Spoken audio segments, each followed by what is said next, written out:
Hey Blue Light members, Brendan here from the Blue Light Facebook group. In this live, I want to talk to you about something that so many of you are getting wrong. And reason why I've been doing this video is because I've seen so many questions in the Facebook group about the final interview. And so many of you are under the misapprehension that it's just going to be the same as the interview in the online assessment centre. And the thing is, it's not. It really isn't. There are over 50 forces out there in the United Kingdom, and they all run their final interview in a completely different way. Completely different. And this is something that's throwing so many of you, because you're expecting the online assessment centre interview to be duplicated at the final interview, and it just won't be. So in this live, I'm going to talk to you about the sort of questions that you're going to get. It's not exclusively all of them. Just wouldn't have enough time. I mean, there's so many different types of assessments and questions that we've logged over the past decade plus of me coaching and supporting people to succeed in the police promotion process and the recruitment process. I've been doing this now for 31 years. So I've seen just about every type of question and every type of assessment. And I want to save you from the pain of having to go through an interview where you just sat there just thinking, I just don't know what to say. I wasn't expecting that question. I mean, we really don't want to be in that place, and we don't want our first rehearsal to be the actual day of the interview, do we? Let's change course. So, where do we start? Well, first of all, it is highly likely you are going to get some rear-facing questions. And these are questions that start off with, can you tell me about a time when? These are our bread and butter questions, and this isn't about having an answer for each one of the competencies. This is another mistake that people make. They think, I've got to have an answer for each one of the competencies and values. Let me do another video later on when I'm back in the office about why that is such a bad idea. It seriously is such a bad idea. You need to be aware of the CVF. You need to be aware of the sort of things and the values and the behaviours that are being sought after, but don't be a slave to it. And definitely don't do what some of the advice is out there that I've seen, which is make sure you utilise phrases and buzzwords from the CVF. That'll get you a pass. No, it won't. It'll just annoy the interviewers. It'll just piss them off. How do I know that? I used to be one of them. You know, don't think for one moment that the conversations we had post-interview were things like, oh, what an amazing candidate. They just knew the CVF inside and out. It's just not what interviewers say. Anyway, that's the first type of question. Can you tell me about a time when? And there'll be questions around things like decision making, collaborating with others, problem solving, challenging inappropriate behaviour, prioritising tasks, changing the style of your communication to meet the needs of others. And this is what we need to start practicing for, those sort of questions, as opposed to thinking, I've got to have an answer for each one of the CVFs. That's the road to failure, trust me. So there's our bread and butter. Now, they may start off the interview with a question like, can you tell me a little bit about yourself? Or why is it you want to actually be a police officer? And they may also tell you, this question is not being marked. And I'm calling BS on that because it is being marked. If it's not being marked, why are they writing everything down? As you start answering, they're starting to write things down. If it's not being marked, why are they recording everything? Why are they asking you supplementary questions if it's just a warm-up question? It really isn't. And even if it's not being formally marked, it's being informally and subconsciously marked in their heads. So you've got to nail this one. And don't think that the tell me a little bit about yourself or why do you want to be a police officer question is going to be at the beginning of the interview. We know of at least one force that asks the question, why do you want to be a police officer or why do you want to be a detective, at the very end of the interview. So we've got to be ready for that one. Are you still with me? Give me some loves and likes if this is useful. You know, let me know, you know, share the love a little bit. Let me know that this is useful to you. Okay, another type of question that may roll on from the why do you want to be a police officer would be your understanding of the role. Now, there's one force out there for the detective process that does this as a 5-minute presentation. And everyone freaks out about that. Like, oh no, I've got presentations to do. It's just a question. You're just delivering your answer in 5 minutes. It's no different whether it's a presentation or it's just an answer. It's the same thing. It's absolutely the same thing. So you need to absolutely understand the role of a police officer. One of the things that we look at in our academy program is we sort of start off sometimes with the oath. What's your oath of office? That's your main role, but then we can start drilling deep into the granular sort of things that you'd be doing on a day-to-day basis. So you've got a really good understanding of that. Top tip, top hint, go on a ride along. Get yourself on a ride along. If your force doesn't do ride alongs, get yourself to visit a police station. If you're thinking, oh, they've not got invites on the website, well, how's that going to stop you? Just go knock on the door. It's like, take donuts, take cakes, make sure they're boxed and wrapped and everything, not loose, because police officers are suspicious creatures. You might be trying to poison them. Take cakes and just knock on the door and go to the front counter and say, I'm looking to join the police. Would it be possible to speak to a police officer just about the role? I just want to find out a little bit more about the role. And now you've got something to refer to. Now, this is something we show you actually how to do, because there's a structured approach to this answer. As there's a structured approach to rear-facing questions as well. For every type of question I'm talking about here, we have a structured approach. We are famous for. Famous, is that the right word? We are well known for our proprietary methods and systems. We don't just like Google how to answer an interview question and come up with star. We've got our own systems and processes that we've developed over, my goodness, now 31 years. 31 years we've been developing these systems and processes. Well honed. They've changed a lot over the years. All right, so role type questions. What else? What else could you get? Now let me just change my hand. Because I'm walking and talking here. There we go. So what other types of questions could we get asked? Next type of question that's popular is values. What sort of values are important to a police officer? Closely followed by the trick question, if you're not ready for it, which is, if those values are so important to you or the police service, can you tell me about a time when you've demonstrated one of them? So you need to have an answer for these. I would just focus on one main value that's important, and don't just go, respect and empathy, public service, courage, because those are the values in the CVF, but they're not asking you for you to recollect the values in the CVF. They're asking you, what do values mean to you? What values do you believe are important to, or you feel are important to police officers? Make sense?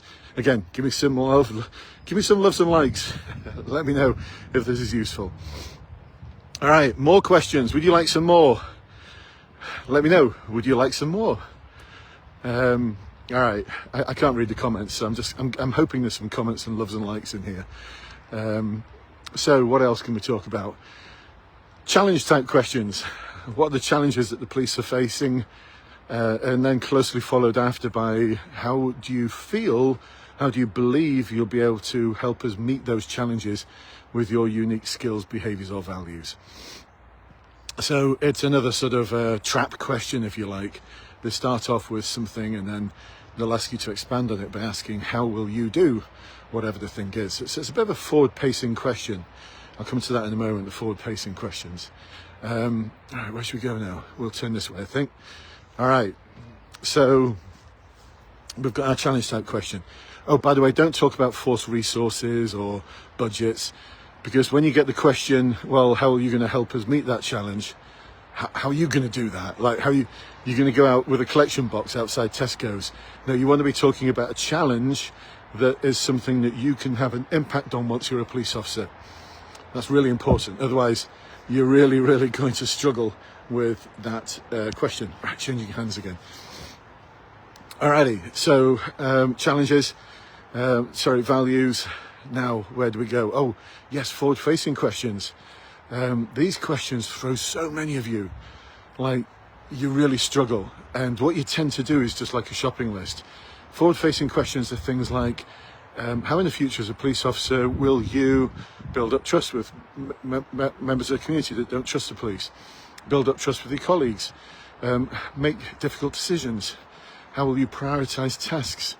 How will you engage with members of the community who have a little confidence in the police? How will you build up strong partnerships with partner agencies? How will you go about challenging behaviour that's inappropriate or misconduct? What would you do if? So now we can move them into, there's a lot more by the way, now we can move them into scenario type questions which are forward facing as well, forward facing, which might give you a scenario. So you attend a domestic incident where the victim of the domestic incident is reluctant and doesn't want to speak to you for fear of reprisals, or because you just don't even know why they don't want to speak to you and they're just telling you to get out. What do you do? One of your sergeants makes an inappropriate comment. What do you do? It's actually one force that asks this question. One of your fellow colleagues makes a lewd comment. What are you going to do? Lewd. It's like, that's from the 1800s, I think, something like that. I had to look it up. I knew it was bad, but I didn't quite know what it meant. So lewd. My guess, I'm sweeping stereotype here, but my guess is the person who wrote that question might be a little bit older. I don't know, sweeping stereotype. Forgive me, they might not be. So you could get a variety of different scenarios given to you. They're like more detailed version of a forward-facing question. And we've got our own proprietary system again to deal with that. Something that we've developed. It's the why, how, what model. Why is the thing important? How are you going to deliver it? No more than 3 things. And so what? What's this going to result in? And that loops back to the pain point that you talked about in the why. So there we go. What else have we got? What are the types of questions? Impact. Yeah, what sort of impact is being a police officer going to have in your personal life? Oh my goodness. So many of you just get this really, really wrong. You just talk about missing parties and having to work shifts and maybe not seeing your friends as much as you'd like to, and and you say, oh well, I'm ready for all of that, I've worked shifts before. No, they don't want to know about that. They want to know about the real impact, the impact on your mental health, the impact on your physical health. And let's get real here. Being a police officer is tough. I'm not speaking from a position of, oh, I've read a book about it. Like, I've been one. For 3 decades, I served as a police officer. For most of that time, I was on the front line. I know what it's like. I didn't go beyond the rank of inspector because I just enjoyed being on the front line so much. I didn't want to be a chief inspector because I looked at chief inspectors and superintendents and just saw that actually they weren't having all the fun. Chasing bad guys, destroying and dismantling and disabling OCG, enabling strong community, supporting vulnerable people, seeing people change their lives, the direction of their lives, who might have been following a criminal pathway. Yeah, that's what gave me a buzz. But don't think that all of that doesn't come without a price tag. It will have an impact on your life. So we need to talk about that again in a structured way, and we've got a structure for that. And there's a bit at the end. There's one bit at the end that we can end this answer with, which has a positive focus. And again, this is future pacing yourself into the sort of pride that you will feel as a police officer. And again, there's a way of structuring that answer, that part of the answer. All right, so what else have we got? Oh, there's so much more. There's like group exercises, role plays, briefings, presentations. There's some written exercises, prioritization exercises, case studies. There's so much more to final interviews than just what you got on the OAC. And the thing about the OAC is, it's quite basic compared to the final interview. And you're being assessed at the OAC by people who've never been in the police. Why do I say that? Well, because I've been doing this now for a long time. I actually worked for and with the College of Policing on 4 occasions during my career, and twice during my career and as a police officer, and twice after. I worked as an associate for their sort of development team. This is where we'd go into police forces and look at areas where it's not working out, where they've got problems, and we'd sort of troubleshoot it. It was like a Ofsted with a more cuddly, friendly touch. It was really interesting. But during that time, I got to work with the College of Policing a lot. And I only met 2 associates who actually did assessing, and both of them have never been police officers in their lives. So we are well connected. Like we've got a big team of coaches. You know, there's 17 on our team, 17 people on our team. Not all of them have got a police background, because some of them perform sort of operational and management and administration functions. But the majority of us have been police officers or still are serving police officers. And we've never met anyone, apart from the 2 I've met, who would claim to be an assessor from the College of Policing, because we're well connected mostly with police officers and retired police officers. So I'm a big believer now that just about everyone who does the assessing, might even be AI, but I'm a big believer now that not one of them has ever held a warrant card in their pocket. So you're being assessed by people who've never been police officers. The final interview is different. You're being assessed by people who don't understand the CVF, don't care for the CVF. And the big question, this is the big question they're asking themselves, which they don't actually ask you. Can I see this person on my team as a police officer? And you've got to crack that one. And they're asking themselves that question either consciously or unconsciously all the way through the interview. So you have to crack that question. And the only way to do it is with a structured approach, with detail, with authenticity, with emotional connect, and making sure you actually answer the question. Hopefully this makes sense to you folks. Give me some loves and likes, give me some comments, ask me some questions. Let me know that these lives are actually useful for you. If you'd like to find out a little bit more information about how to join our academy and work with us one-to-one, then just drop me a line, drop me a message, and we'll see what we can do to accommodate you. It's a form to fill in to see whether initially you might be a good fit, and then we'll have a conversation about 45 minutes to an hour long to determine whether we're a good fit for you and you're a good fit for us. Make sense? Sound fair?